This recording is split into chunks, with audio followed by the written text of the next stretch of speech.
peeps, welcome back to the newest episode of Just Ask the G.O.A.T with yours truly, Neira the G.O.A.T. If this is your first time listening, thank you so much. I hope that you enjoyed the podcast. If you're a returning guest, what's down, cousin? I'm so happy that you're back. Let's get into this week's episode.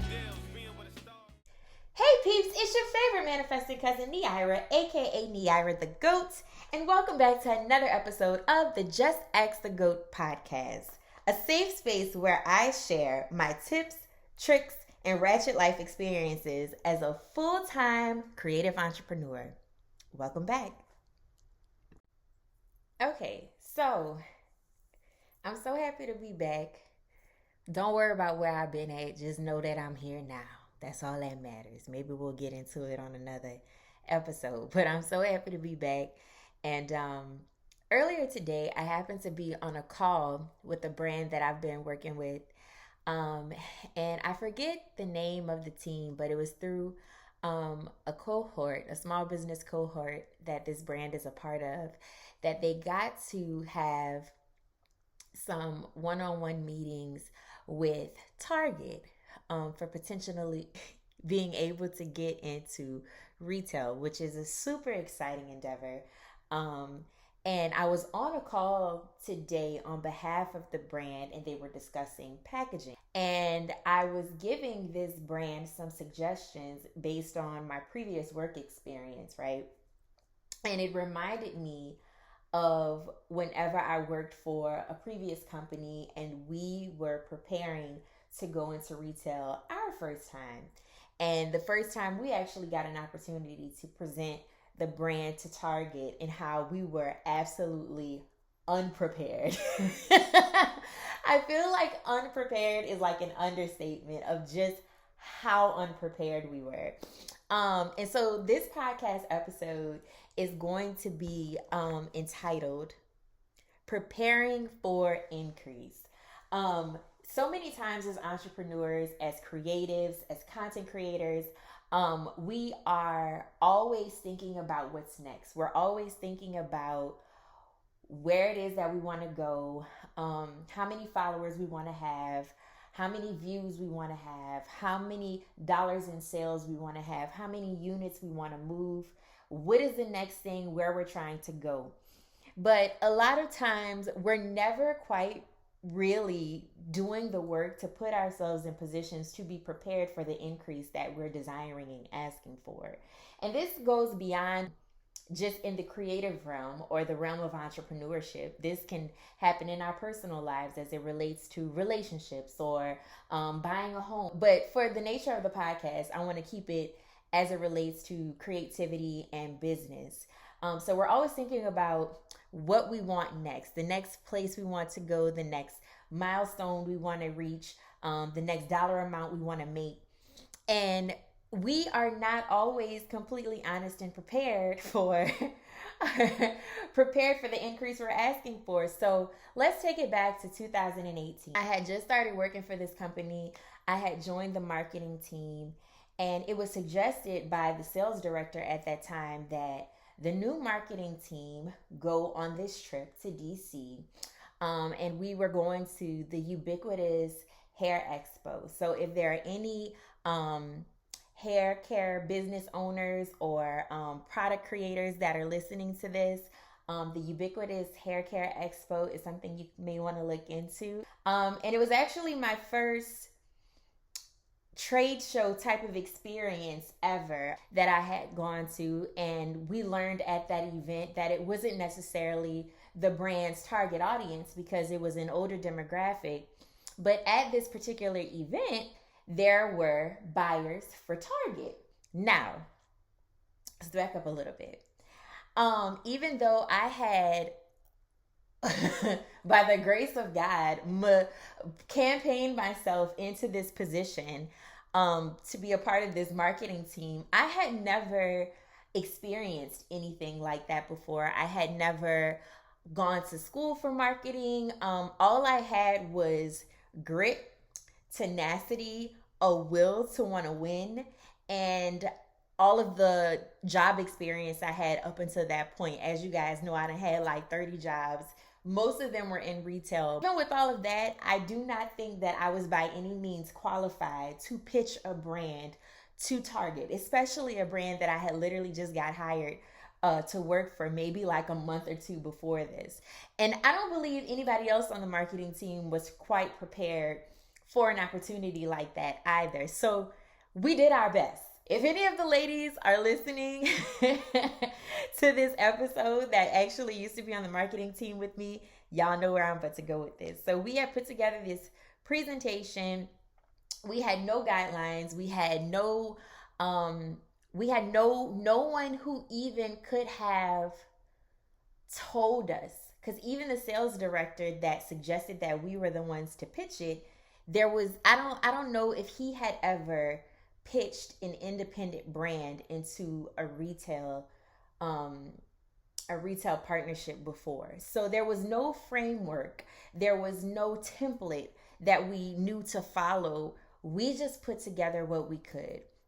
We did not have any information that spoke to the sales. We did not have any information that spoke to our plan or proposal of once the brand got into this particular retailer, how we were going to promote it and sell it.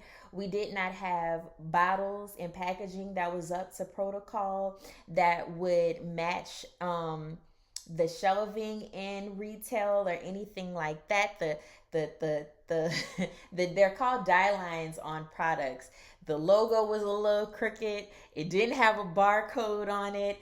The ingredients probably weren't all the way correct. The SDS sheets, if anybody is into products and you hear me right now, you know what I'm talking about. The intricate details it takes to have one product ready, let alone an entire line, and we're trying to pitch it in. And I didn't even know at the time that there are meetings when you're trying to get into retail called line reviews. Didn't even know it was called a line review. We ain't had a line. We ain't had shit to review. And so we ended up totally bombing the presentation, totally bombing it. It was a hot ass mess. And Target was just like, absolutely no. So from there, the rest of the ladies that were on the marketing team with me ended up not staying with me, but I ended up staying with the company.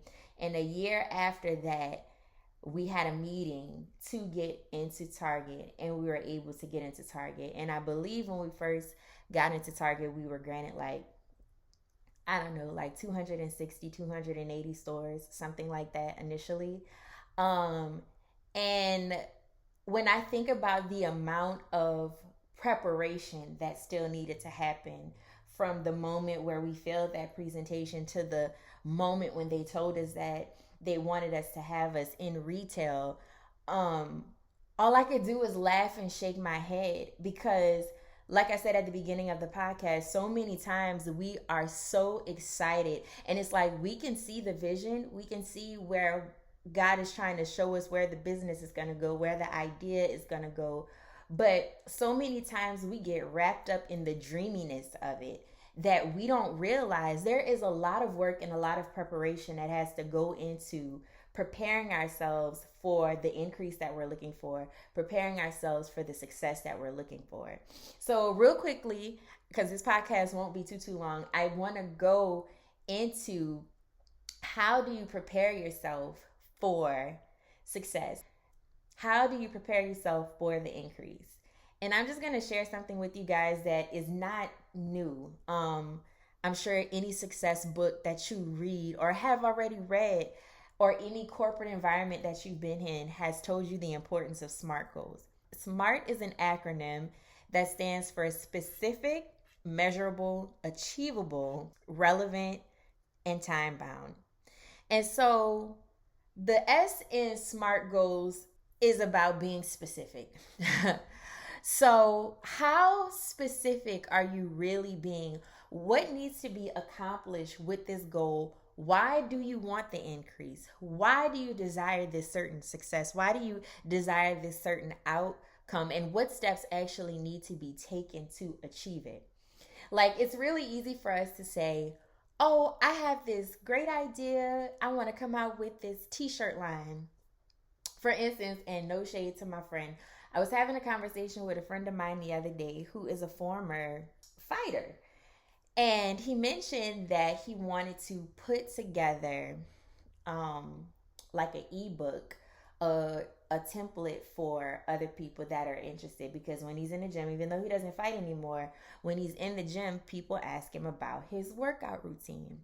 And I said, okay, that's a great idea, but if you're not fighting anymore and you just come out with an ebook, who's going to really buy it? Like, if you aren't if you haven't already positioned yourself to be the authority in a certain industry, and what I mean by positioning yourself to be in an authority in an industry is if you haven't put together content of your previous fights, or you're not showing up on social media as a person that works out. Hell, if you don't even like recording yourself, like, how is it, do you think, that you are going to sell enough ebooks or enough whatever it is that you're trying to sell in order for you to actually make a profit, for you to see the increase that you're actually looking for? And I said, well, I think that that's a great idea, because I do believe that everybody that has a passion, everybody that has experience, everybody that has a business, even if it's a service-based business, from your knowledge, you can create a product to sell. And there are people that will be willing to buy that product. But when it comes to working out and fitness, a lot of the times people are visual. And people also don't like to damn read. They need to first see the product. They need to first see you. How do I even know I want to buy anything from you if I can't trust you? So what steps need to really be taken to achieve whatever your goal is? A lot of times we say, oh, I want to monetize my social media, and we don't even post for 30 to 60 days. And we're wondering why the engagement has dropped. We're wondering why nobody buys the things that we put out, and you still have to show up. So the S in SMART is about being specific. The M in SMART goals stands for measurable. Is this goal measurable? How can I track it? How can I make benchmarks to see, okay, if I've been posting regularly on my social media for the last 30 days, I need to be able to go into my business insights and see what type of content is my audience engaging in the most. Do they like when I make videos that are funny yet educational? Do they prefer just watching something quick that is to a trending sound? Do they like when I get on live and I do questions and answers? Have I really been paying attention to my numbers week over week? If I'm sending out email marketing, what is my open rate? What is my click-through rate? Am I paying attention to the customer buying path on my website? So I know, well, what are they clicking on? What are they bouncing from? These are questions that we need to ask ourselves, because a lot of the time, sometimes we feel like, or if we're not getting the result from actions that we're taking, then we feel like we need to just reinvent the whole wheel. We have to go back to those actions, and we just need to tweak them a little bit to get the desired goal and the desired increase that we're looking for. The next letter in the SMART goal acronym is A. Is it achievable? You have to sit down and really be realistic with yourself. And I'm just going to be completely transparent with you guys right now. When it comes to all of the life changes, and like I said, I might go over it in another podcast or two, but with all of the life changes that have happened for me, specifically in the last 2 years of my life, I've done a lot of moving, guys. A lot of packing, unpacking, moving from here, moving from there, a lot of pivoting. And I have these goals of how I want my podcast to look, how I want my content to look, how I want my life to look. And if I'm going to be realistic, I am the queen of being unrealistic. If you ask any of my friends, I'm very delulu. And I can often over-romanticize an idea, being realistic with how long it may take me to take that action. And so, is your goal really achievable? You know, even whenever I moved to Georgia, I had unrealistic and unachievable ideas of what I thought moving my entire life to another state would look like. And I thought that I would just be able to move and pick up and just do everything like I was already doing it in Louisiana. But the reality is, it takes your psyche a while to catch up to a major move. You got to realize where the nearest gas stations are, where the nearest Walmart is, and you are getting acclimated to this new space.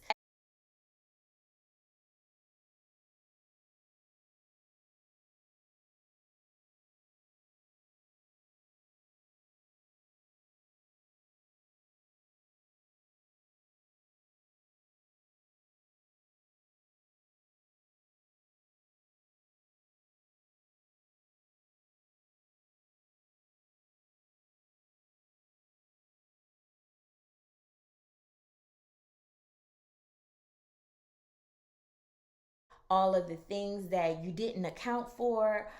Because, listen, there is always going to be something that you don't know. And that thing that you don't know is more than likely always going to take you more time than you realize.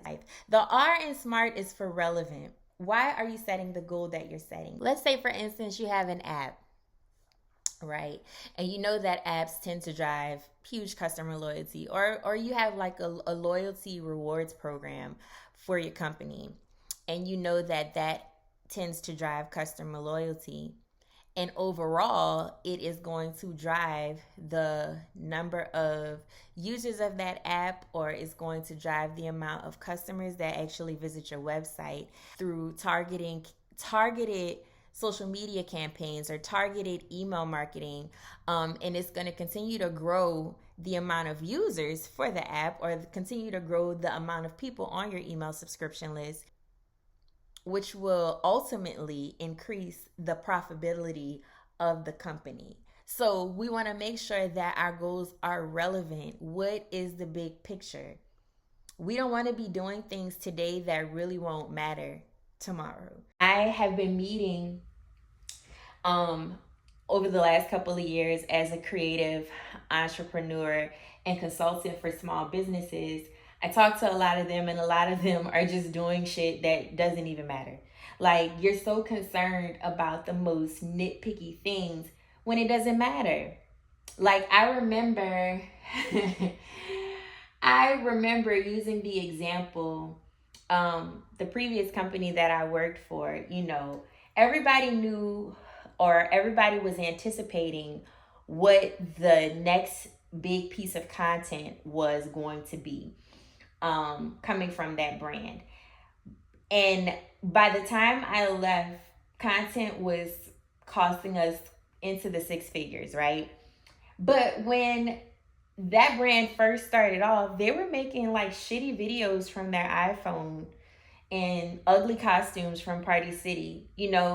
And so sometimes I listen to brands and they are like, oh, I need a graphic designer for this, or I need to go and buy this kind of camera, or content creators that feel like I need to have my setup to look like this, when all you actually have to do is start. Starting is more relevant to your overall goal than being so nitpicky about the fine details that really don't fucking matter. I always say, and I'm not even going to get on a tangent, but I'm going to say this: persistence and consistency wins. There are a lot of talented rappers, but the reason nobody knows who they are, but we know other not so talented rappers, is because the not so talented rappers are the ones that didn't quit. The not so talented rappers are not so talented entertainers are the ones that didn't overthink it, that just kept on showing up, even when they didn't have it all together, even when they didn't know what they were doing, even though they know they can't fucking sing and they can't rap.